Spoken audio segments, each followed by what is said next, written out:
Good morning friends, so welcome to the prelims booster session. आज का पहला topic है इंडियन एस्ट्रोनॉमिकल ऑब्जर्वेटरी। तो ये आपके साइंस एंड टेक के सेक्शन के लिए इंपॉर्टेंट है। तो अभी आपको पता है कि department of science and technology जो है उन्होंने इंडिया का पहला डार्क स्काई रिजर्व जो है वो हानले लद्दाख में जो है वो सेटअप करने के लिए जो है वो अनाउंस किया है। और अब हम इसका थोड़ा सा बैकग्राउंड के साथ देखते हैं कि ये किस काम आने वाला है। ठीक है, तो पहले तो हमें पता होना चाहिए कि डार्क स्काई रिजर्व है क्या, होता क्या है। तो अब ऐसी एक जगह होती है जहाँ पर मिनिमम आर्टिफिशियल लाइट की इंटरफेरेंस होती है। यहाँ पर जो आपको स्टारी नाइट्स जो हैं वो देखने के लिए एक्सेप्शनल व्यू मिलता है, क्योंकि यहाँ पर लाइट नहीं होगी। ठीक है, आर्टिफिशियल लाइट नहीं अलाउ होगी, तो उसकी वजह से क्या होता है कि पूरा नाइट स्काई जो है आपको ठीक से मिलता है देखने को। तो वहाँ से आप ऑफ कोर्स टेलीस्कोप का यूज़ करते हुए, अच्छे टेलीस्कोप्स का यूज़ करके आप जो है स्टारी नाइट्स को ऑब्जर्व कर सकते हो। ठीक है, तो किसी भी प्लेस को एक US based non profit organization है, इंटरनेशनल डार्क स्काई एसोसिएशन, 1988 से वही डेजिग्नेट करती है कि क्या वो area scientific, natural, educational, cultural heritage या पब्लिक इन्जॉयमेंट के लिए जो है वो स्टारी नाइट का जो है जो व्यू है वो ऑब्ज़र्व करने के लिए देता है या नहीं देता है। ठीक है, तो किसी भी एरिया को डार्क स्काई रिजर्व जो है वो घोषित करना इसी जो है US based non profit organisation का काम है। ठीक है, सो अब हम देखते हैं कि इंडियन एस्ट्रोनॉमिकल ऑब्जर्वेटरी का बैकग्राउंड क्या है। तो एक्चुअली जब जो है शुरुआत में इंडियन एस्ट्रोनॉमर्स जो थे, तो उन्होंने क्या किया, आर राजा मोहन जी राम जी के द्वारा जो है लेड जो इंडियन एस्ट्रोनॉमर्स थे, उन्होंने एक एस्टेरॉयड को डिस्कवर किया था जिसका नाम बाद में 4130 रामानुजन कर दिया गया। ठीक है, तो पहली बार ऐसा हुआ था 104 ईयर्स की में कि जो है एक एस्टेरॉयड इंडिया में डिस्कवर किया गया हो। तो जो जिस इंस्ट्रूमेंट का यूज़ किया गया 45 सेंटीमीटर श्मिट टेलीस्कोप था, वो जावादी हिल्स जो है आपके तमिलनाडु में पड़ते हैं, जो वहाँ पर वो इंस्टॉल्ड था, उसी से ही जो है इस एस्टेरॉयड को जो है वो डिस्कवर किया गया था। तो इसको 1960s में जो है वो चूज़ किया गया था, इस एरिया को, जावेदी हिल्स का जो एरिया है जहाँ पर ये, जिसको हम वाइनू बप्पू ऑब्जर्वेटरी कह रहे हैं। तो ये आपका जो है इंडियन इंस्टीट्यूट ऑफ एस्ट्रोफिज़िक्स आज चलाता है ऑफ कोर्स, लेकिन उस टाइम पर 1960s में इसको चूज़ किया गया था क्योंकि ये 750 मीटर्स अबव सी लेवल था और ये फॉरेस्ट के बीच में लोकेटेड था, तो वहाँ से नाइट स्काई का ठीक से व्यू मिल जाता था। लेकिन तब बाद में प्रॉब्लम क्या आई कि वहाँ पर आपको पता है मानसून के क्लाउड्स बहुत आते हैं। ठीक है, उस एरिया में नॉर्थ ईस्ट मानसून भी आ जाता है फिर नवंबर में। तो जब रेन क्लाउड्स आते हैं तो उससे स्टार लाइट जो है या फिर कोई भी अगर रेडिएशन आ रही हो कॉस्मिक ऑब्जेक्ट से, वो एब्जॉर्ब हो जाती है। तो उससे हम जो है हमारे जो अर्थ के पर जो हमने टेलीस्कोप के कैमराज लगाए होते हैं वो उसे जो है वो पकड़ नहीं पाते हैं।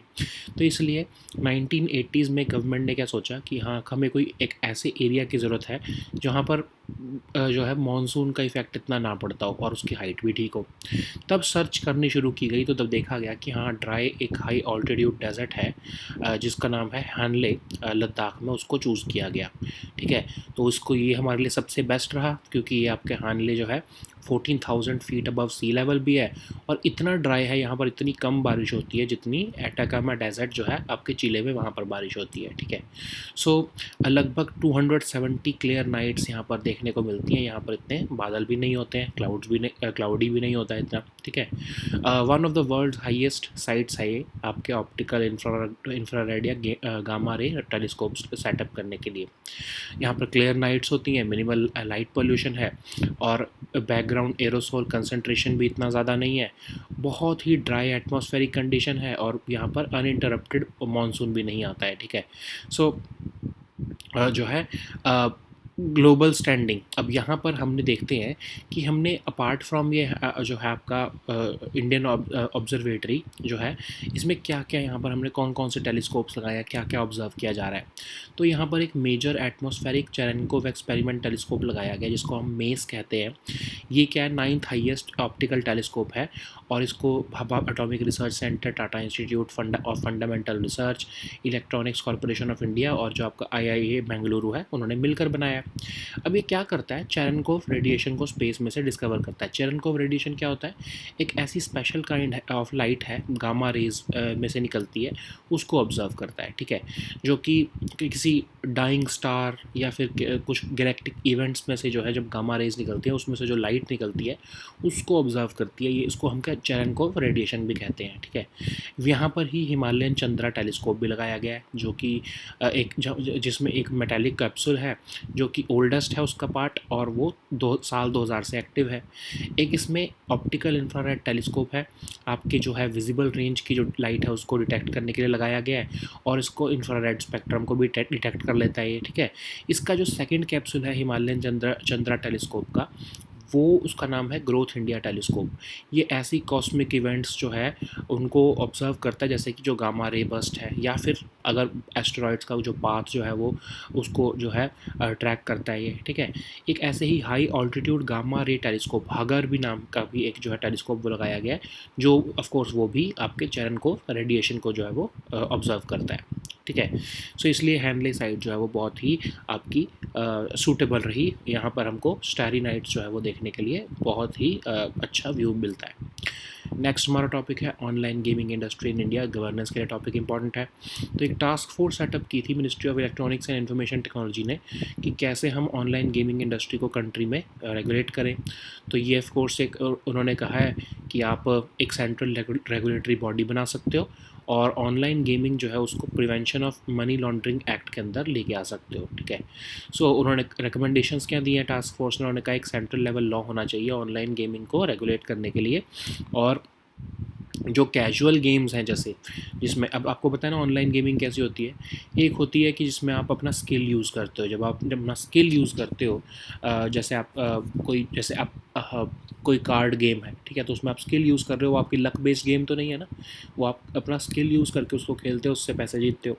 कुछ जो है कुछ ऐसी गेम्स होती हैं जो कैजुअल होती हैं, ठीक है, उसमें कोई रियल मनी इन्वॉल्व इतनी नहीं होती है जिससे कि मनी लॉन्ड्रिंग की जा सके। तो जो कैजुअल गेम्स हैं उनको जिसमें कोई ज़्यादा पैसा इन्वॉल्व नहीं है उनको इस सेंट्रल लॉ से चाहे आप बाहर रख सकते हो, ये टास्क फोर्स कह रही है। तो उन्होंने कहा एक रेगुलेटरी बॉडी बनाओ, उन्होंने वो बताएगी कि कौन सी गेम जो है वो गेम ऑफ चांस है और कौन सी गेम ऑफ स्किल है, ठीक है।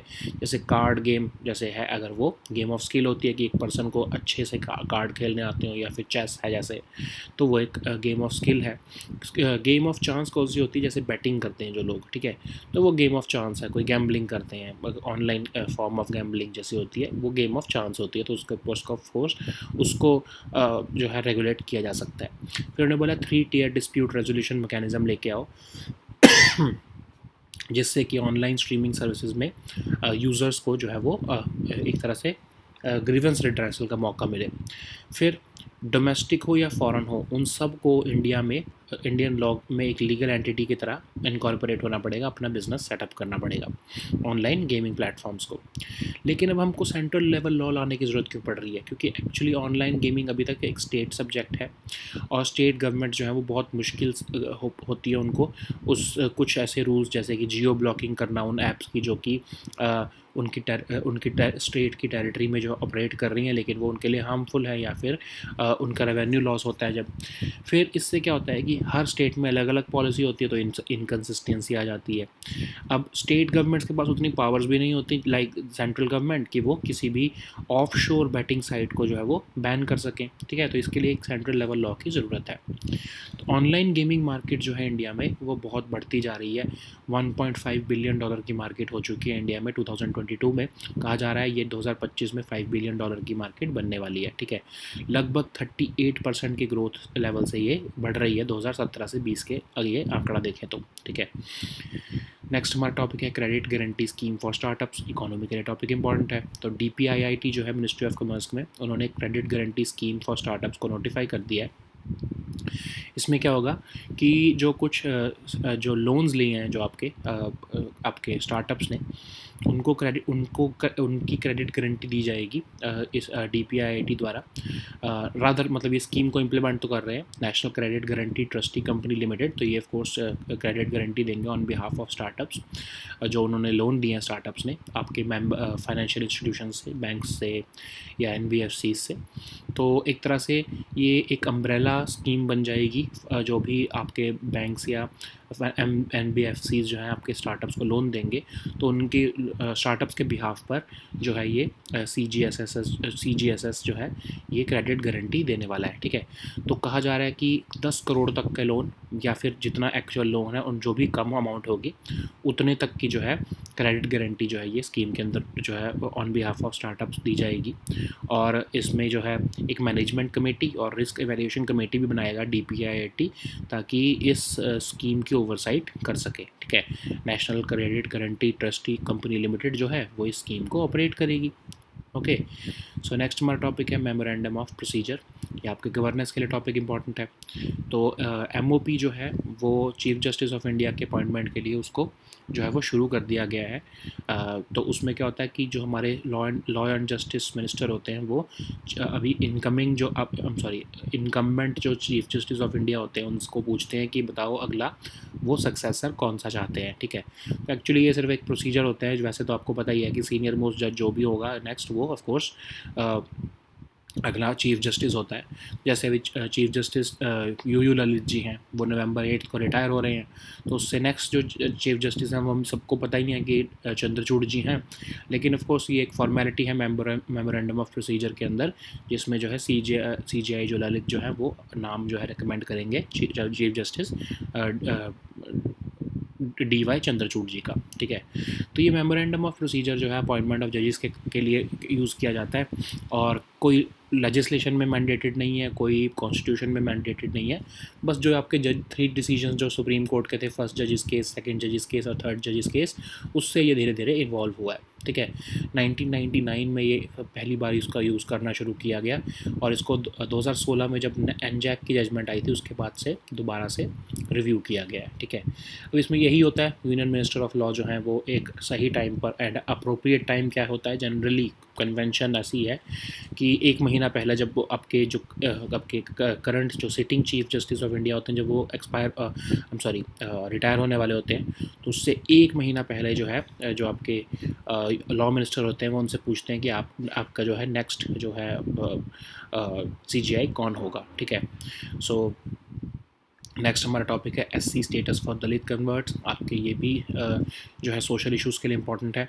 तो यूनियन गवर्नमेंट जो है उन्होंने एक कमीशन ऑफ इंक्वायरी जो है बिठाया है। हमने पहले भी इसके बारे में डिस्कस किया था कि क्या जो हिंदूज़ या फिर जो हिंदूज़ हैं वो कन्वर्ट होके किसी और धर्म में जाते हैं अपार्ट फ्रॉम सिखिज़म या बुद्धिज़्म, तो क्या उनको वो SC स्टेटस उनको रिटेन रहेगा या फिर उनका वो स्टेटस चला जाएगा। ठीक है, तो ये 3 मेंबर की कमीशन है, इसको former chief justice of India justice KG Balakrishnan ji जो है वो हेड कर रहे हैं। ठीक है, सो अब हम देखते हैं कॉन्स्टिट्यूशन शेड्यूल कास्ट ऑर्डर जो है 1950 का वो कहता है कि कोई भी पर्सन अगर हिंदुज़म को छोड़कर बुद्धिज़्म या सिखिज़म में चला जाता है तो कोई प्रॉब्लम नहीं है, वो शेड्यूल कास्ट कैटेगरी को के बेनिफिट्स को रिटेन रख सकता है। लेकिन अगर वो किसी और धर्म में चला जाता है तो उसको वो बेनिफिट्स नहीं मिलेंगे क्योंकि वो शेड्यूल कास्ट नहीं रह जाएगा। ठीक है, तो बहुत सी पटिशन्स डाली गई सुप्रीम कोर्ट में जिसमें कहा गया कि जो दलित क्रिश्चियंस बन चुके हैं या दलित मुस्लिम्स बन गए हैं उनको जो है वो आप SC के जो है बेनिफिट्स दो, क्योंकि जो है रिलीजन के नाम पर जो है वो बेनिफिट नहीं दिए जाने चाहिए। तो अगस्त 2022 में सुप्रीम कोर्ट ने सेंट्रल गवर्नमेंट से उनका पोजीशन पूछी है, तो union ministry of social justice ने जो है इसी बात पर जो है 3 मेंबर कमीशन बना दिया इस मैटर को स्टडी करने के लिए। अब ये कमीशन स्टडी करेगा कि क्या शेड्यूल का स्टेटस जो है वो दिया जा सकता है किसी और रिलीजन में कन्वर्ट होने पर। क्या एक SC पर्सन जो है जब वो दूसरे रिलीजन में कन्वर्ट होता है तो उनके सर्कमस्टांसेस जो है वो इम्प्रूव होते हैं या नहीं होते हैं। फिर क्या traditions, customs, social and other forms of discrimination उनके पास तभी भी रहती है या नहीं रहती है। कोई और भी रिलेटेड क्वेश्चन है वो भी ये कमीशन जो है वो एग्जामिन करेगा। 2 साल का टाइम दिया है इस कमीशन को रिपोर्ट देने के लिए। नेक्स्ट टॉपिक है आपका मोधेरा। आप आपके लिए आर्ट एंड कल्चर के लिए भी इम्पॉर्टेंट है, ठीक है, और एक आपके गवर्नेंस के लिए भी इम्पॉर्टेंट है। पीएम मोदी ने मोढेरा जो है गुजरात का, उसको 24/7 सोलर पावर्ड विलेज डिक्लेयर कर दिया है। ये एक नेट रीन्यूएबल एनर्जी जनरेटर बन रहा है। ये विलेज इंडिया का पहला ऐसा विलेज होगा जो नेट रीन्यूएबल एनर्जी जनरेटर होगा, पहला ऐसा मॉडर्न विलेज होगा जो कि जहाँ पर एक solar based ultra modern electric vehicle charging station लगाया गया है, पहला ग्रिड कनेक्टेड मेगावाट आवर का आपका बैटरी एनर्जी स्टोरेज सिस्टम यहाँ पर लगाया गया है। जो लोग होंगे आपके मोढेरा के, वो 60 से 100% अपना इलेक्ट्रिसिटी बिल बचा पाएंगे। और यहाँ पर इवन जो है सन टेम्पल भी जो है वो भी आपका सोलर एनर्जी के ऊपर ऑपरेट करेगा, ठीक है। तो हम देखते हैं मोढेरा सन टेम्पल इंपॉर्टेंट है आपके लिए। सो आपका जो मोढेरा सन टेम्पल है वो king Bhima one of Chalukya dynasty ने बनाया था 11th सेंचुरी में, और ये आपके रिवर पशुपति के बैंक पर पड़ता है। और इसमें एक सबसे इम्पॉर्टेंट जो फीचर है वो ये है कि जब भी इक्विनॉक्स आता है, जो आपका सितंबर और मार्च में आता है, जब भी इक्विनॉक्स आता है तो जो पहली सन की रे पड़ती है वो जो आपका सन गॉड है उनके सिर पर एक जो है डायमंड प्लेस किया गया इस टेम्पल में, वो उसके ऊपर पड़ती है। और वो उसकी वजह से क्या होता है कि पूरा जो है श्राइन जो है वो गोल्डन कलर में जो है वो ग्लो करने लगता है। तो सोचो 11th सेंचुरी में कैसे उन्होंने कैलकुलेट किया होगा कि आर्किटेक्चर बनाते हुए कि कैसे जो है उसी तारीख को हर साल आपका 23 सितंबर 23 या 24 सितंबर के आसपास, या 24 सितंबर के आसपास जो है इक्विनॉक्स होता है आपका, और एक आपका मार्च में ऐसे ही सिमिलर पीरियड पर होता है। तो कैसे उन्होंने जो है कैलकुलेट किया होगा 11th सेंचुरी के आसपास, ये एक तरह से इंटेलेक्ट जो आपका हमारी एंशंट जो है आर्किटेक्चर का एक मार्वल है, ठीक है। इसमें सभा मंडप बनाए गए हैं जो कि 52 इसका जो सभा मंडप है वो 52 पिलर्स के ऊपर जो है वो स्टैंड करता है। 52 पिलर्स मतलब 52 वीक्स इन अ ईयर। 2014 में इसको यूनेस्को वर्ल्ड हेरिटेज साइट का भी स्टेटस मिला, और ये एज इम्पॉर्टेंट है जैसे आपका मार्तंड सन टेम्पल है और आपका कोणार्क का सन टेम्पल है उड़ीसा में, ठीक है। यहाँ पर गुजरात टूरिज्म जो है वो हर साल जनवरी में उत्तररधा महोत्सव भी जो है वो कंडक्ट करता है, जो कि आपके हर बार मकर संक्रांति फेस्टिवल के बाद होता है। नेक्स्ट आपका टॉपिक है वेपन सिस्टम ब्रांच इन आईएएफ, जो आपका सिक्योरिटी के लिए टॉपिक इंपॉर्टेंट है। तो गवर्नमेंट ने अप्रूवल दे दिया है कि वेपन सिस्टम ब्रांच जो है ऑफिसर्स के लिए इंडियन एयरफोर्स में बनाया जाएगा, जो कि पूरी आपकी जो भी वेपन सिस्टम जो आपके इंडियन एयरफोर्स में होंगे, ये पूरी जो है उसकी जो है ऑपरेशनल रिक्वायरमेंट्स को सिनर्जाइज करने के लिए इसको बनाया गया है, ठीक है। तो ये ब्रांच जो है रिस्पॉन्सिबल होगी आईएएफ के वेपन सिस्टम को ऑपरेट करने के लिए। पहली बार ऐसा हो रहा है इंडियन की जो है इंडिपेंडेंट हिस्ट्री में कि एक न्यू ऑपरेशनल ब्रांच जो है आईएएफ में बनाई जा रही है। तो ये ऑफिसर जो हैं आपके advance missile, space based system, surveillance and combat and aerial vehicles, इन सब को ऑपरेट करेंगे। ये स्पेशलाइज्ड कार्डर ऑफ ऑफिसर्स होंगे, एक एयर मार्शल रैंक के जो है ऑफिसर जो है वो इसको हेड करेंगे। तो इसके अंदर सब ब्रांचेस भी होंगी, ठीक है। इसके 4 सब ब्रांचेस होंगी, फ्लाइंग, रिमोट, इंटेलिजेंस, सरफेस। जो फ्लाइंग से रिलेटेड वेपन्स होंगे वो ये ऑपरेट करेंगे। रिमोट जो है आपके वेपन्स होंगे जैसे आपका ड्रोन्स हो गया या रिमोटली पायलटेड एयरक्राफ्ट, इन सब को ऑपरेट करने का काम ये वाला जो है विंग करेगा। इंटेलिजेंस से रिलेटेड जो वेपन्स हैं वो ये देखेंगे। सरफेस से रिलेटेड जो वेपन्स हैं जैसे आपका surface to air guided weapons, surface to air missiles, surface to surface missiles, तो ये सब जो है वो सरफेस सब ब्रांच देखेगी। तो अभी क्या होता था कि जो आपके फ्लाइंग ब्रांच है वो सारे के सारे वेपन वही देख रही होती थी, ठीक है। तो उसके ऊपर ज़्यादा जो है वो भार होता था। तो जब फ्लाइंग जो ब्रांच है उसके अंदर जितने भी पर्सोनल जो है एम्प्लॉयड होते थे या पर्सोनल जो है डिप्लॉय होते थे, उन सबको फ्लाइंग ट्रेनिंग भी करनी पड़ती थी, क्योंकि वो फ्लाइंग में जो है वो डिप्लॉयड होते थे। तो उससे होगा क्या कि अब जो है जब हम 4 सब ब्रांचेस बना देंगे तो हमको सबको फ्लाइंग की ट्रेनिंग कराने की ज़रूरत नहीं है ना। ऑफकोर्स जो सरफेस पे काम कर रहा है उसको फ्लाइंग ट्रेनिंग की क्या ज़रूरत है, ठीक है। तो उससे होगा क्या कि 3400 करोड़ रुपए का खर्चा हर साल बचेगा गवर्नमेंट का, और जो है फ्लाइंग की ट्रेनिंग नहीं करानी पड़ेगी इन बाकी की जो है आपके ब्रांच के ऑफिसर्स को, क्योंकि जो है ये बहुत टाइम कंज्यूमिंग भी होती है, बहुत एक्सपेंसिव भी होती है। तो सिर्फ जो फ्लाइंग सब ब्रांच के जो ऑफिसर्स होंगे उनको ये ट्रेनिंग की जाएगी, ठीक है। और अब जो है एक ही अम्ब्रेला के अंदर जो है सारे वेपन सिस्टम जो है वो डिप्लॉय होंगे। एक स्पेशलिस्ट ब्रांच बना दी जा रही है, इसीलिए जो ग्राउंड बेस से लेके एयरबॉर्न वेपन सिस्टम उन सबको जो है वो मैनेज करेगी। तो क्योंकि आपको पता है कि जो न्यू वेपन सिस्टम्स आ रहे हैं वो बहुत सोफिस्टिकेटेड है और बहुत स्पेशलिस्ट नॉलेज चाहिए उनको ऑपरेट करने के लिए, तो इसके लिए एक स्पेशलिस्ट ब्रांच बनाना ज़रूरी हो गया था। अब क्योंकि ये जो है आपकी डिसीजन जो है ये एयरफोर्स डे पर अनाउंस किया गया, तो हम उसके बारे में भी देख लेते हैं। तो आपका एयरफोर्स को जो है कंट्री को उसको ट्रिब्यूट पे करने के लिए इस डे को सेलिब्रेट किया जाता है 8 अक्टूबर को 1932 को।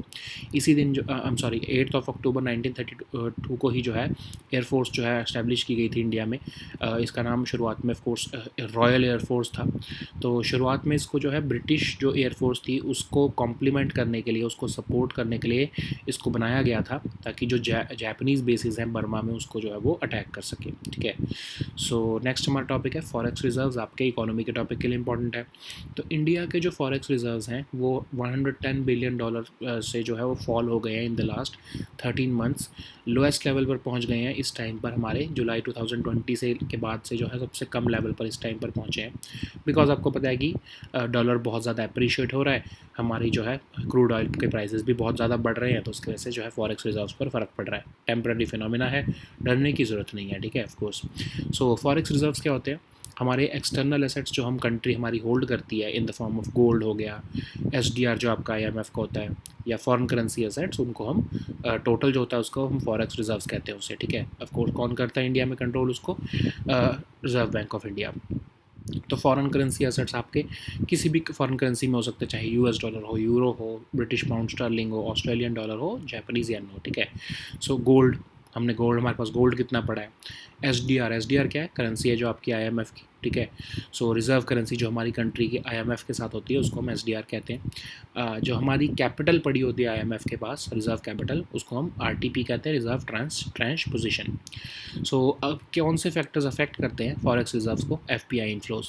अब हो क्या रहा है एक्चुअली, सबसे ज़्यादा इम्पैक्ट तो यही दे रहे हैं एफपीआई इनफ्लोज। एफपीआई क्या होते हैं? जो फॉरेन जो है आपके इंस्टीट्यूशनल इन्वेस्टर्स होते हैं, या पोर्टफोलियो इन्वेस्टर्स जिनको हम कहते हैं, फॉरेन पोर्टफोलियो इन्वेस्टर्स, वो बहुत तेज़ी से एग्जिट कर रहे हैं। ठीक है, क्यों कर रहे हैं? क्योंकि जो उनकी होम मार्केट है यूएस, वहाँ पर जो है उनको इंटरेस्ट रेट ज़्यादा मिल रहा है। ठीक है, तो सिर्फ इंडिया से ही नहीं, बाकी भी कंट्रीज से जो है इन्वेस्टर्स एग्जिट करके वहाँ यूएस में इन्वेस्ट कर रहे हैं, बिकॉज उनको वहाँ पर इंटरेस्ट रेट ज़्यादा मिल रहा है। तो बहुत ज़्यादा जो है कैपिटल फ्लाइट देखने को मिल रहा है इस मामले में, जो है इन्वेस्टमेंट का फ्लाइट देखने को मिल रहा है। तो उसकी वजह से जो है हमारे फॉरेक्स रिजर्व्स कम हो रहे हैं। एफडीआई इनफ्लोज, अगर हमारी कंट्री में बहुत ज़्यादा एफडीआई आएगा तो उससे हमारे फॉरेक्स रिजर्व बढ़ जाएंगे। अगर क्रूड ऑयल के प्राइसेस भी जो है वो कम हो जाएं तो हमारे को इम्पोर्ट कम करना पड़ेगा, तो हमारे फॉरेक्स रिजर्व्स बढ़ जाएंगे। इंपोर्ट सेविंग, किसी भी फॉर्म ऑफ हमने अगर हम इंपोर्ट हमारा कम हो जाता है तो हमारे फॉरेन एक्सचेंज रिजर्व्स बच जाएंगे। ठीक है। और गोल्ड इंपोर्ट्स, अगर गोल्ड इंपोर्ट भी बहुत ज़्यादा हो रहे हो किसी कंट्री के, तो उससे भी जो है आपको फॉरेक्स जो है देना पड़ता है, पे करना पड़ता है, तो उसकी वजह से इंपोर्ट जो है बढ़ता है, तो आपकी जो है फॉरेक्स रिजर्व्स डिक्रीज़ होते हैं। तो ये भी इम्पैक्ट करते हैं। बट इस टाइम पर जो आपको अगर सबसे ज़्यादा हम देखें तो फॉरेक्स रिजर्व्स का डिक्लाइन एफपीआई जो है आउटफ्लोज की वजह से हो रहा है। ठीक है। नेक्स्ट हमारा टॉपिक है कर्च ब्रिज, जो आपका इंटरनेशनल रिलेशंस के लिए इंपॉर्टेंट टॉपिक है। तो अभी आपको पता है कि यूक्रेन में जो है यूक्रेनियन फोर्सेस ने, रशिया अक्यूज़ कर रहा है यूक्रेनियन फोर्सेस ने जो कर्च ब्रिज क्या है? जो क्राइमिया रीजन है आपका यूक्रेन का, उसको रशिया के साथ कनेक्ट करता है जो ब्रिज, उसको जो है वो डिस्ट्रॉय कर दिया है। तो ये 19 किलोमीटर का ब्रिज है जो कर्च स्ट्रेट में पड़ता है, क्राइमिया ब्रिज जिसको भी कहते हैं हम। और ये अकेला ऐसा डायरेक्ट लिंक है जो कि आपके रशियन मेनलैंड और क्राइमियन पेनिनसुला को कनेक्ट करता है। या जो आपका क्राइमिया में सेवेस्टोपोल भी है पोर्ट, जो कि रशिया की ब्लैक सी फ्लीट है जो बहुत फेमस है, उनका होम बेस है। और कर्च स्ट्रेट क्या है? कर्च स्ट्रेट जो है आपका एजोव सी और आपके ब्लैक सी को कनेक्ट करता है। ठीक है, तो मैप में आप उसको देखना, और आपके लिए बहुत इंपॉर्टेंट बन गया है क्योंकि यहाँ पर ये अटैक हुआ है, तो इसलिए ये टॉपिक भी आपके लिए इंपॉर्टेंट हो गया, ये रीजन भी आपके लिए इंपॉर्टेंट है। रीजन तो वैसे भी क्योंकि यूक्रेन वॉर में न्यूज़ में ही चल रहा है, तो आपको ये पूरा मैप में देखना पड़ेगा। ठीक है। So now let us see all these topics in English. So the first topic is Indian Astronomical Observatory. So this topic is important for your science and tech section. So recently, you know that Department of Science and Technology has announced that they will be setting up India's first dark sky reserve in Henley, that is in Ladakh. So for that, we have to study this topic with its background. So first of all, we have to understand what is a dark sky reserve. So it's a place where the policies are framed in such a way that there is minimum artificial light interference, so that starry nights can be be made visible in an exceptional format. So a US-based non-profit International Dark Sky Association has been designating places to be a dark sky reserve if they have been if these places are protected for scientific, natural, educational, cultural heritage or public enjoyment.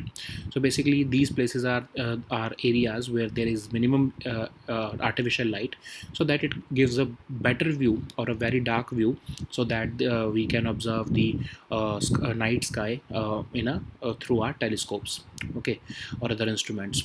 So what is the background of Indian Astronomical Observatory? So actually R Raja Mohan was an astronomer, and his team observed an asteroid and discovered an asteroid which was later named as 4130 Ramanujan. So it was the instrument which was used was installed at Javadi Hills in Kavalur, that is in Tamil Nadu. At that time, this place served the purpose because it was chosen in 1960s, and it had an impressive 750. It was an area which was 750 meters above sea level, and it was located in a forest, and it was giving a fairly unobstructed views of the night sky. But there were certain conditions. So the geography of this area was an obstacle, because it was surrounded by monsoonal clouds. Even the retreating monsoon, that is the northeast monsoon that strikes Tamil Nadu in November, also took away a considerable amount of time in observing the night sky. So these rain clouds, that they absorb starlight and radiation from cosmic objects. So it hinders the operation of telescopes, because these telescopes do not because these starlights are absorbed by the rain clouds. These telescopes or cameras, they are unable to observe these lights, okay, or radiations. So that's why a search was made that where else should we make an Indian astronomical observatory.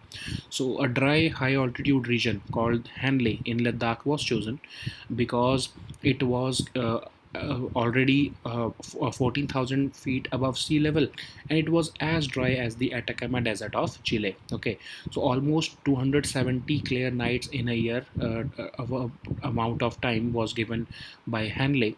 So that's why this area was chosen for Indian Astronomical Observatory. So it is one of the world's highest sites for optical, infrared, and gamma ray telescopes. It is giving advantages because it is having clear nights, minimum light pollution, background aerosol concentration is less, and extremely dry atmospheric conditions are given by this site. Also, the monsoon is uninterrupted, so that this time we can during this time of period we do not need to observe the night sky, and it is not erratic monsoon at that in this area. So certain telescopes and certain observatories have been made here. First of all, the major atmospheric Cherenkov experiment telescope has been installed here, which is the ninth highest optical telescope. It is made by it is being operated by, of course, Indian Institute of Astrophysics Physics Bengaluru. It has been built by Bhabha Atomic Research Center, Tata Institute of Fundamental Research, Electronic Corporation of India Limited, and the IEA Bengaluru. Okay, so this MACE telescope is detecting Cherenkov radiation from space. What is Cherenkov radiation? So it's a special kind of light which emerges from gamma rays. So it can emerge from any dying star or any several of the galactic events. So this MACE telescope is observing these Cherenkov radiation.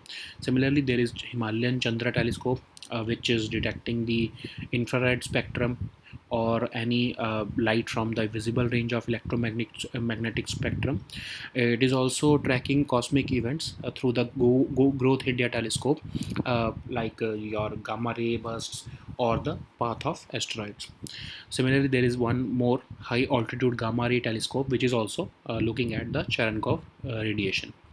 So that's why this area has become very important, and in the dark sky reserve in India is also being has also been announced here only.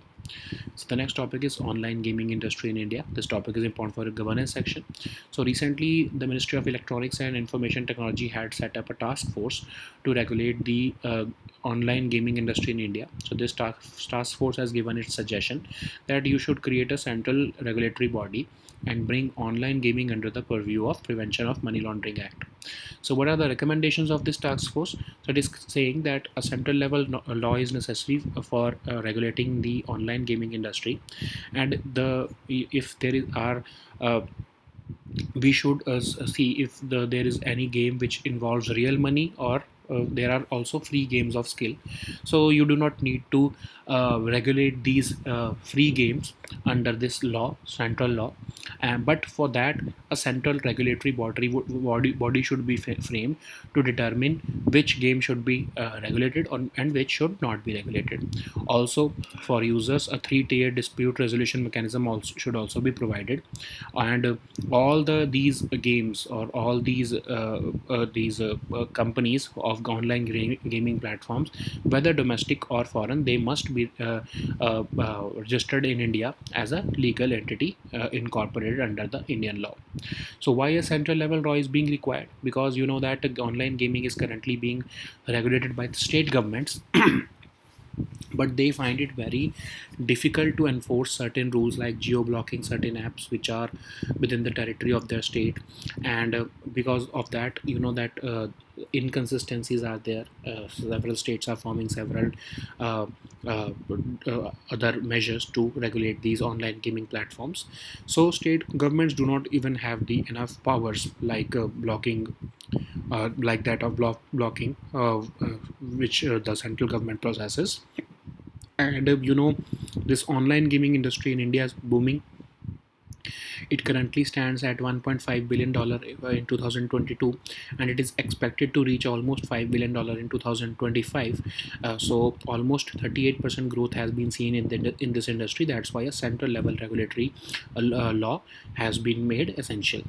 Okay, so the next topic is credit guarantee scheme for startups. This topic is important for economic section.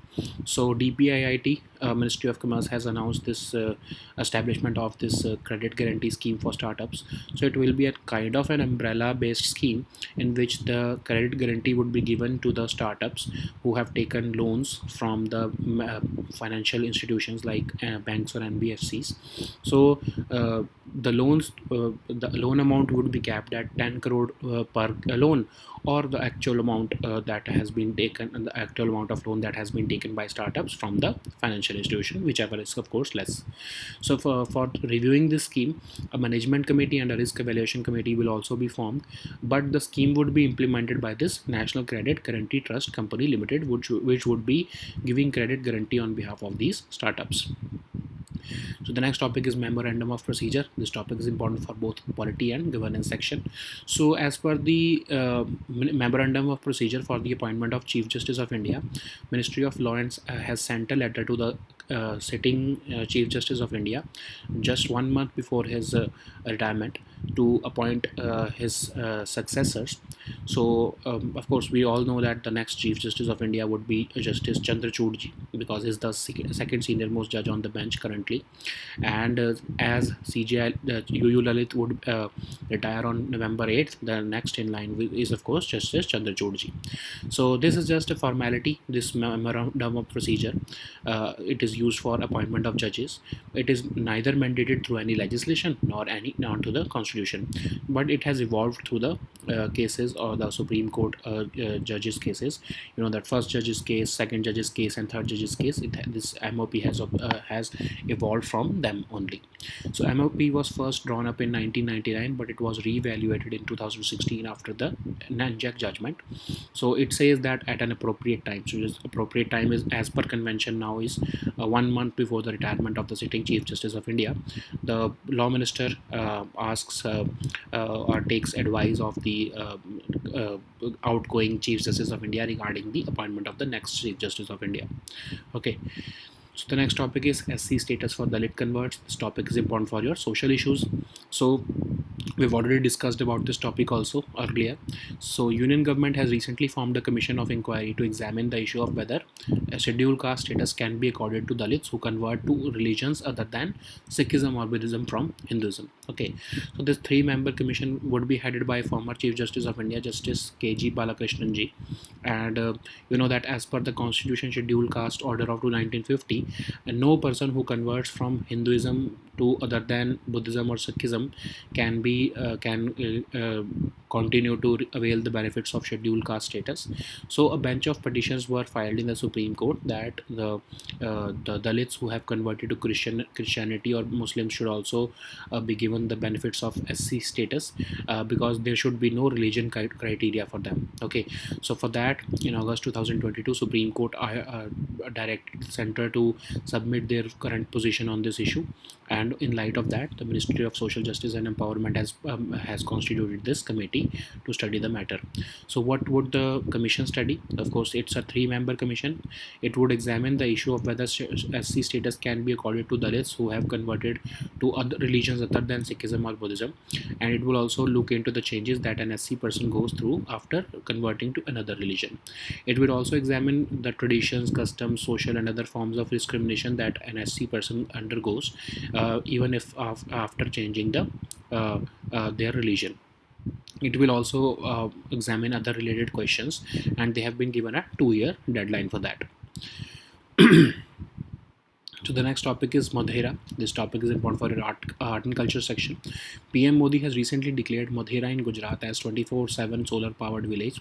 It is India's first village which has become a net renewable energy generator. It is also first modern village which has become which is having a solar based electric vehicle charging station. It is the first village in India to have grid connected megawatt hour battery energy storage system. So people in Modhera are going to save about 60% to 100% on their electricity bills. Even the famous Sun Temple in Modhera would operate on solar energy. So this Modhera Sun Temple is very famous. It was built by King Bhima I of Chalukya dynasty in early 11th century. It is located on the bank of Pushpavati river, and during every equinox in September and March, the first ray of the rising sun falls on the diamond which has been placed on the head of the sun god, and it leads to lighting up the whole shrine with a golden color glow. Okay, so this is the uniqueness of this Indian architecture, that even in 11th century they could calculate how to make this temple so that every year twice every year this temple gets light up with the shine of the sun rays. So this Sabha Mandap of this temple stands on 52 pillars, which means 52 weeks per year. And in 2014, it was declared as the UNESCO World Heritage Site. And every year, the Gujarat government celebrates Uttaradha Mahotsav here just after the Makar Sankranti festival in January. So the next topic is weapons system branch in Indian Air Force. This topic is important for your security section. The government of India has recently approved the creation of weapons system branch for officers in the Indian Air Force. The aim is to synergize operational requirements of the Indian Air Force, and this branch would be responsible for the weapon system operation for all the IAF weapons. This is the first time a new operational branch in IAF has been created since independence. So these officers would be responsible for managing all the advanced missiles, space-based systems, surveillance and combat UAVs that your IAF possesses. So it will be headed by an Air Marshal rank officer, and this branch would have 4 sub branches also. First will be the flying branch, flying sub branch, which would of course manage all the weapons related to flying like your Sukhoi M30 fighters, remote weapons like your drones and RPAs. So this would be managed by the remote sub branch. Similarly for intelligence and surface also. So currently all these air defense systems and precision strike missiles, etc., all of them UAVs, they are managed by the flying branch only. So because these flying branch officials have to undergo flying training, so unnecessarily the weapon systems which are related to remote intelligence and service, they all have to go flying training also without the need without any need.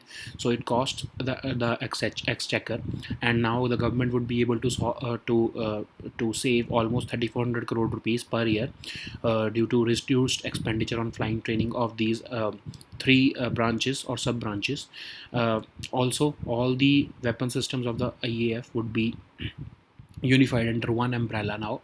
And because you know that the new weapon systems have become very sophisticated, so it requires personnel with deep specialist knowledge to operate them. That's why this branch is being created. Because this announcement was made on the Air Force Day, so let us see that also. So it's this Air Force Day is celebrated as a tribute to the Air Force of India, which was established on 8th of October 1932. It was established as a force to attack Japanese bases in Burma and to stop the advance of Japanese army towards India. The next topic is forex reserves. This topic is important for our economy section. So India's forex reserves have dropped by $110 billion in the last 13 months. It has fallen to its lowest level since July 2020, and this is the ninth consecutive week of fall. And what are forex reserves? So you know that this is happening because of US dollar appreciation. It is happening across the world, and rather it is the least in India is having the least effect of it in India at the global level. So anyways, what are forex reserves? So these are the external assets that a country holds, like India holds in the form of gold, SDR or foreign currency assets, and it is accumulated in India by and controlled in India by Reserve Bank of India. So any amount of foreign assets, foreign currency assets, whether in US dollar, euro, British pound sterling, etc., it forms a part of forex reserves. Gold, SDR is the reserve currency that a country holds with the IMF. Similarly, RTP is the capital that a country holds with IMF. This is also included in the forex reserves of the country. So what are the factors which involve forex reserves, which affect forex reserves? In current case scenario, FPI outflows is responsible for declining of forex reserves. The US government has considerably increased interest rates. So because of that, the foreign institutional investors are finding their home market very lucrative for investments. That's why they're pulling out money out of all the other economies, including India, of course, and they are investing back to the US market, which is their home market. This is what is responsible for the decline in current forex reserves. But FDI inflows, if there is greater in FDI inflows, of course, there will be huge forex reserves in India. But the amount of FPI outflows is so huge at this moment that it is affecting our forex reserves. Crude oil prices also are impacting the forex reserves. The rising crude oil prices means we have to import more. We have to shell out more foreign currency for importing of crude oil. That's why it is hurting our forex reserves. Import also impacts it. Similarly, gold imports also impact it. Okay. So the next topic is Kerch Bridge, which is important for our international relations. So recently a blast had hit this road and rail bridge which links Russian mainland with Crimean Peninsula, and Russia is accusing Ukrainian forces for carrying out this attack. And this is a 19-kilometer bridge which links Crimea with the Russian mainland, and is the only direct link between Russia and Crimean Peninsula.